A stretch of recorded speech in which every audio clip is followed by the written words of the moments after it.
ছাত্ররা coordinate geometry 2 অর্থাৎ coordinate জিওমেট্রির উপর বা স্থানাঙ্ক জ্যামিতির উপর এটা আমার দ্বিতীয় ভিডিও। এখানে আমি আলোচনা করব ত্রিভুজের ক্ষেত্রফল, তিনটি বিন্দু সমরূপ হওয়ার শর্ত এবং চতুর্ভুজের ক্ষেত্রফল।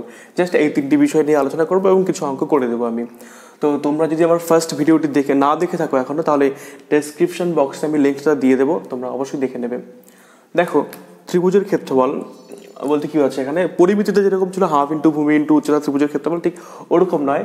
এখানে তিনটি শীর্ষবিন্দু স্থানাঙ্ক দেওয়া থাকবে, ত্রিভুজের তিনটি শীর্ষবিন্দু স্থানাঙ্ক দেওয়া থাকবে এবং তার সাহায্য নিয়ে আমাকে ত্রিভুজটির ক্ষেত্রফল বের করতে হবে। তো আমার সুবিধার জন্য আমি আগে ছবিটা এগিয়ে নিয়েছি। এখানে এ বি সি একটি ত্রিভুজ, যার এর শীর্ষবিন্দু স্থানাঙ্ক x1 y1, বি এর হচ্ছে x2 y2 এবং সি বিন্দু স্থানাঙ্ক x3 y3। তো ত্রিভুজ এবিসি এর ক্ষেত্রফল বের করতে হবে। আমি কি করব, এ বি এবং সি থেকে এক্স অক্ষের উপর লম্ব টানবো। এই ডটের লাইন দিয়ে আমি লম্ব টেনে নিচ্ছি, এটা একটা, আর এখান থেকে লম্ব টানলে নাম দেই ই এফ জি। একটু ভালো মতো লক্ষ্য করলে তোমরা দেখতে পাবে যে এ ই এফ সি এটা কিন্তু একটা ট্রাপিজিয়াম, যার এ ই এবং সি এফ বাহুদ্বয় সমান্তরাল। আবার সি এফ জিবি এটাও একটা ট্রাপিজিয়াম, সি এফ এবং বিজি সমান্তরাল। আবার এদিকে এ ই জিবিও কিন্তু একটা ট্রাপিজিয়াম। এবার আমাদের কার ক্ষেত্রফল বের করতে হবে? ত্রিভুজ এ বি সি এর ক্ষেত্রফল বের করতে হবে। ত্রিভুজ এ বি সি সমান, ভালো করে লক্ষ্য করো, এই যে এই ত্রিভুজটা সমান আমি লিখতে পারি A E F C, A E F C plus A E F C গেল C F G B, C F GB minus A E F A E G B, A E G B. এই ত্রিভুজের ক্ষেত্রফল হচ্ছে এই সম্পূর্ণটা নিয়ে নিলাম একবার, তাহলে এটুকু দিকে বেশি নেওয়া হলো, আবার এটার সম্পূর্ণটা নেওয়া হলো, তাহলে আলটিমেটলি দুটা যোগ করাতে এই পোর্শনটা কিন্তু বেশি হয়ে গিয়েছিল, নেওয়া হয়েছে ওখানে ত্রিভুজের থেকে, তাই ওটা বিয়োগ করে দিলাম। তাহলে ত্রিভুজ এবিসি সমান কি পেলাম? A E F C plus C F GB minus A E GB. Okay, এবার দেখো তাহলে কি লিখতে হবে? সুতরাং ত্রিভুজ এ বি সি সমান, এবার এ ই এফ সি এর ক্ষেত্রফল কি হবে? এ ই এফ সি ট্রাপিজিয়াম, তো ট্রাপিজিয়ামের ক্ষেত্রফলের আমরা এই সূত্রটা জানি যে ট্রাপিজিয়ামের ক্ষেত্রফল, আমি একবার লিখছি, হয়তো তোমাদের মনে আছে তবুও আমি একবার লিখছি, ভুলে গেলে একবার দেখে নাও। ট্রাপিজিয়ামের ক্ষেত্রফল সমান, এটা হয় হাফ ইন্টু সমান্তরাল বাহুদ্বয়ের সমষ্টি, সমান্তরাল বাহুদ্বয়ের সমষ্টি এবং তাকে গুণ করব সমান্তরাল বাহুদ্বয়ের দূরত্ব দিয়ে, সমান্তরাল বাহুদ্বয়ের দূরত্ব। এটা হচ্ছে ট্রাপিজিয়ামের ক্ষেত্রফলের সূত্র। ট্রাপিজিয়ামের ক্ষেত্রফল সমান হাফ ইন্টু সমান্তরাল বাহুদ্বয়ের সমষ্টি ইন্টু সমান্তরাল বাহুদ্বয়ের দূরত্ব। এবার দেখো ত্রিভুজ এবিসি সমান্তরাল, প্রথমে কি এ ই এফ সি বের করতে হবে। এ ই এফ সি সমান্তরাল বাহু কি? এটা আর এটা, এর দৈর্ঘ্য হচ্ছে y1 আর এর দৈর্ঘ্য হচ্ছে কত? y3। ওকে, তাহলে হাফ সমান্তরাল বাহুদ্বয়ের সমষ্টি ইন্টু এদের মধ্যে দূরত্ব কোনটা? ই এফ হচ্ছে দূরত্ব। এবার দেখো ই এফ ডিস্টেন্সটা কিভাবে আসবে? এখান থেকে এটা কিন্তু x1, এই যে, কারণ এর স্থানাঙ্ক x1 y1। আবার এখান থেকে এই পুরোটা হচ্ছে x3, কারণ কি এর সি এর স্থানাঙ্ক x3 y3।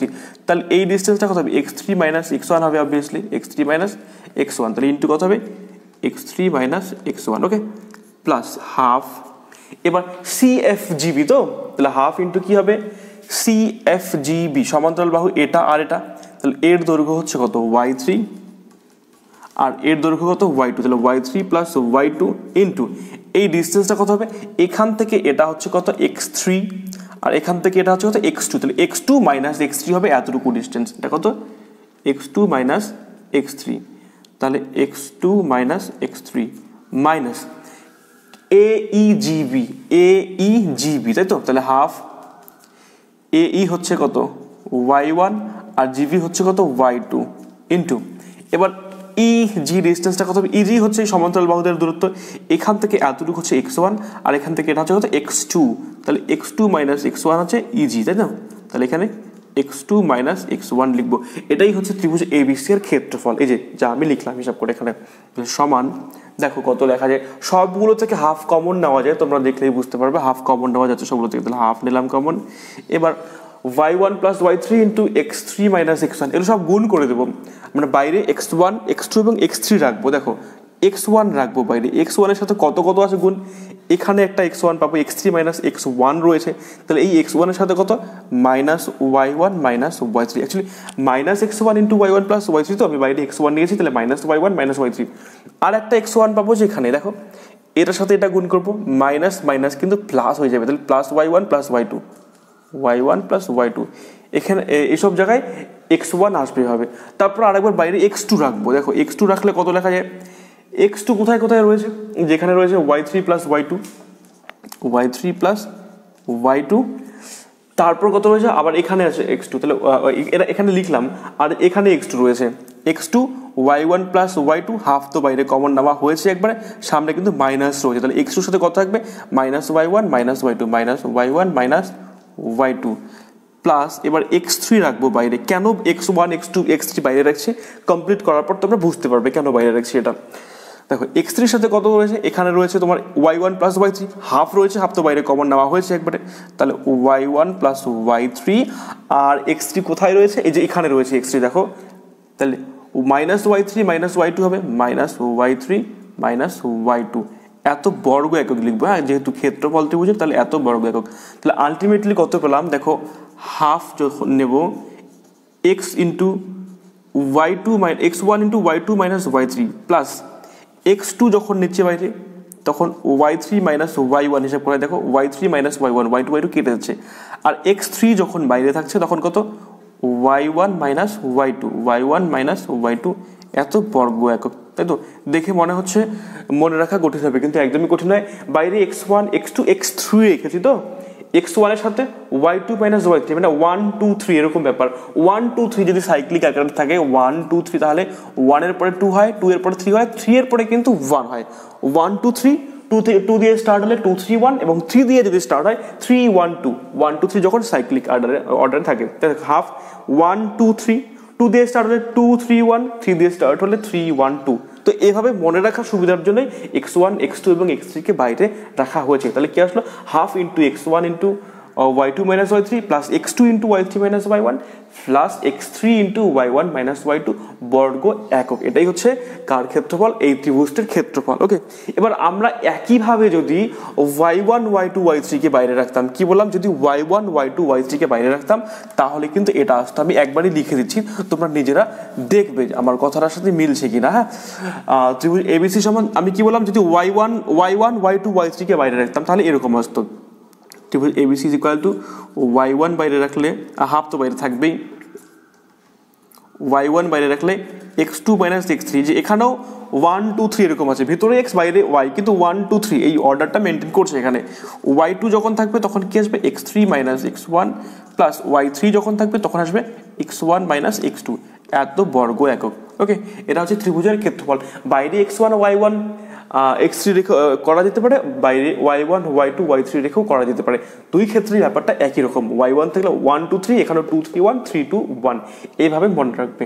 ওকে, তাহলে এটা এবার দেখো এখানে তো একটা পার্টিকুলার আমি ত্রিভুজ নিয়েছি, দেখে বোঝা যাচ্ছে যে x1 x2 এর থেকে ছোট, x1 x3 এর থেকেও ছোট, আবার এখানে দেখো x1 y1 কিন্তু y2 এর থেকে বড়, আবার y3 হচ্ছে y1 এর থেকে বড়, এভাবে আমি দেখে দেখে অঙ্কটা করলাম, তাহলে এটা অবশ্যই পজিটিভ আসবে, কিন্তু যে কোনো x1 y1 x2 y2 এবং x3 y3 এর জন্য এই এক্সপ্রেশনটা কিন্তু পজিটিভ আসতেও পারে, আবার নেগেটিভও আসতে পারে। ওকে, ইন দ্যাট কেস আমি বলবো ত্রিভুজ ABC এর ক্ষেত্রফল কত, হাফ, একটা মডিউলাস নেব এখানে। হ্যাঁ, মডিউলাস নেওয়ার কারণ কি, মডিউলাস সবসময় নন নেগেটিভ ভ্যালু দেবে, কি দেবে, নন নেগেটিভ ভ্যালু দেবে, কিন্তু ত্রিভুজ ABC সমান হাফ ইন্টু এই যে x1 into y2 minus y3 plus x2 into y3 minus y1 plus x3 into y1 minus y2, এত বর্গ একক, তখন এইভাবে লিখবো, মডিউলাস দিলে কোনো সমস্যা নেই, ভিতরে এটা পজিটিভ আসুক আর নেগেটিভ আসুক।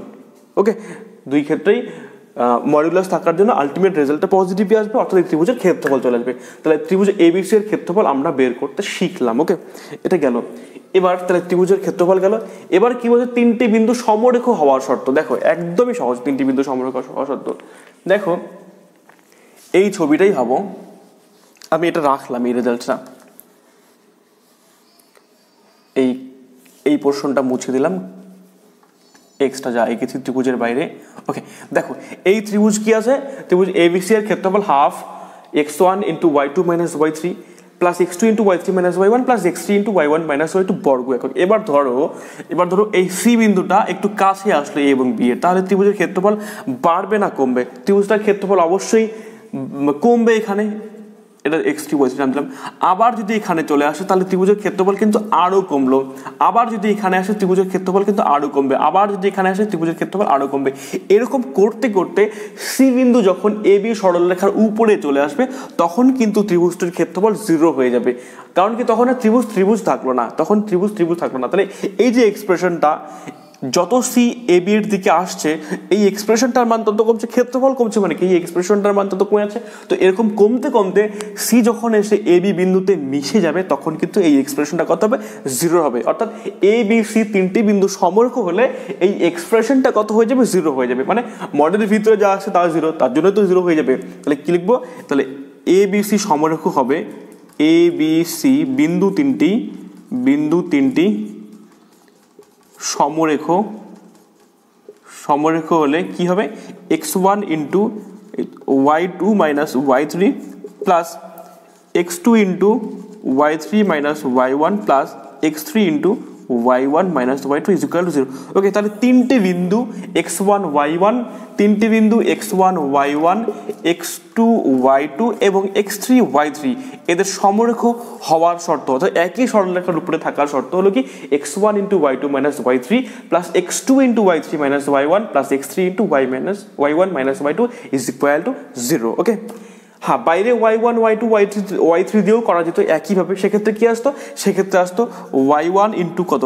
x2 minus x3 plus y2 into কত আসতো? x3 minus x1 plus y3 into x1 minus x2 is equal to 0 আসতো। অর্থাৎ একই ব্যাপার, 1 2 3 2 3 1 3 1 2 মনে রাখবে, এভাবে তোমরা মনে রাখতে পারবে আর কি। 1 2 3 2 3 1 3 1 2 করে মনে রাখলে। তাহলে এটা গেল কি তিনটি বিন্দু সমরেখ হওয়ার শর্ত। ওকে, নেক্সট কি চতুর্ভুজের ক্ষেত্রফল। চতুর্ভুজের ক্ষেত্রফল জানার জন্য আগে এই ত্রিভুজের যে ক্ষেত্রফলটা এখানে বের করেছি আমি, এটাকে আরো একটু অন্যভাবে লেখার চেষ্টা করি। দেখো ঠিক আছে, half modulus x1 into y2 minus y3 plus x2 into y3 minus y1 plus x3 into y1 minus y2 বর্গ একক। তো ত্রিভুজে বেশি দেখো ইকুয়াল টু হাফ, তাহলে শেষ হয়ে গেল এটা, ইকুয়াল টু হাফ।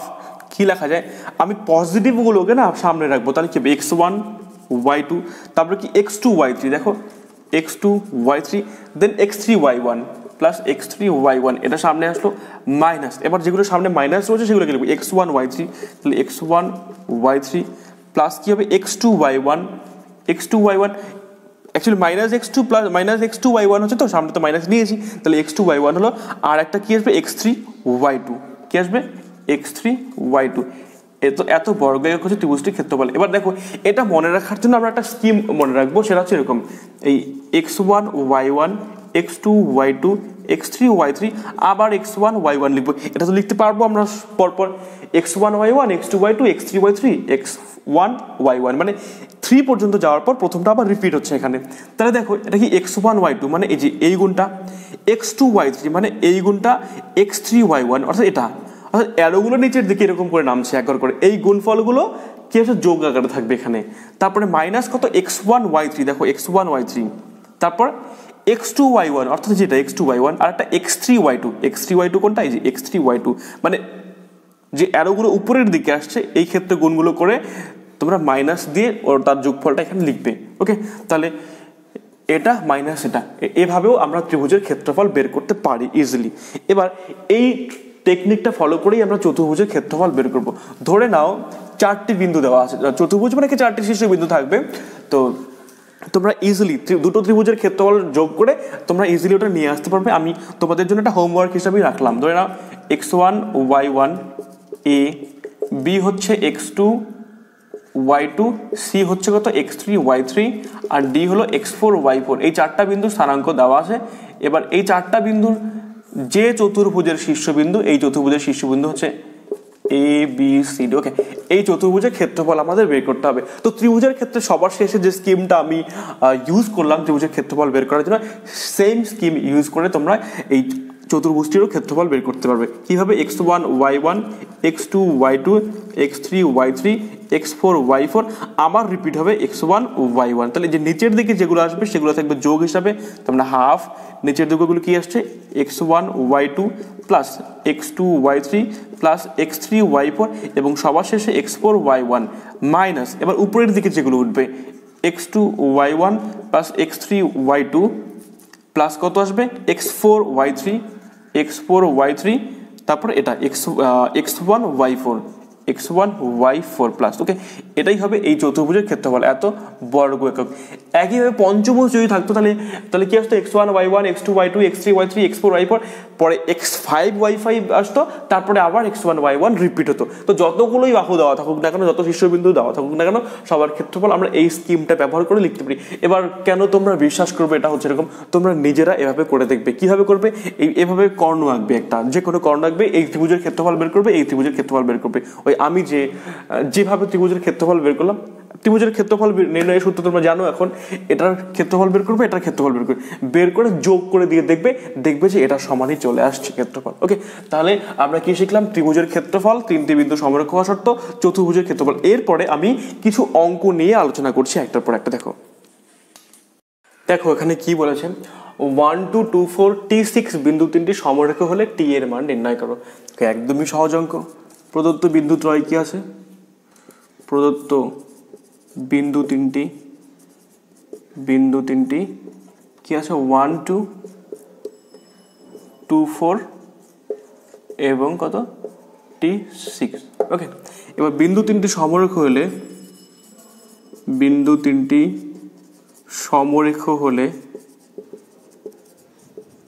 কি হবে? দেখো এখানে x1 y1 x2 y2 x3 y3 এরকম ভাবো। সমরেখ হলে কি হয়? এই যে এক্সপ্রেশনটা জিরো হয়ে যায়। x1 ইন্টু কি ছিল? x1 into y2 minus y3 plus x2 into y3 minus y1 plus x3 into y1 minus y2, এই এক্সপ্রেশনটা জিরো হয়ে যায় যখন তিনটা বিন্দু সমরেখ হবে। তাহলে এখানে কি লিখবো? বিন্দু তিনটি সমরেখ হলে x1 বলতে 1 y2 y3 অর্থাৎ 4 মাইনাস 6 প্লাস x2 বলতে কত? এখানে 2, তাহলে y3 minus y1 6 minus 2 plus সবার শেষে x3 হচ্ছে t ইন্টু কত হবে? এই যে y1 minus y2, x3 into y1 minus y2 অর্থাৎ 2 মাইনাস 4 ইজ ইকুয়াল টু 0। এই এক্সপ্রেশনটা 0 হবে যেহেতু বিন্দু তিনটি সমরেখ। এবার দেখো তাহলে কি লেখা যায় এখান থেকে? ইমপ্লাইজ এটা হচ্ছে -2, এখানে কত? 6 থেকে 2 4, তাহলে plus 8 plus 2t into 2 minus 4 মানে -2t ইজ ইকুয়াল টু 0। তাহলে কি পাচ্ছি ultimately? 6 is equal to 2t or t is equal to কত? 3। ওকে, এটাই হচ্ছে সলিউশন। যাকে কোঅর্ডিনেট জিওমেট্রি পার্ট 2 আমি এখানেই শেষ করছি, আর কিছু আলোচনা করলাম না। এখানে এই থিওরি রিলেটেড যে অঙ্কগুলো রয়েছে সেই অঙ্কগুলো একদমই সহজ। আশা করি তোমাদের কোনো অঙ্ক আটকাবে না। আমি এটা নিয়ে দুটো ভিডিও আপলোড করলাম, যে কোঅর্ডিনেট জিওমেট্রি রিপিট আমার সেকেন্ড ভিডিও।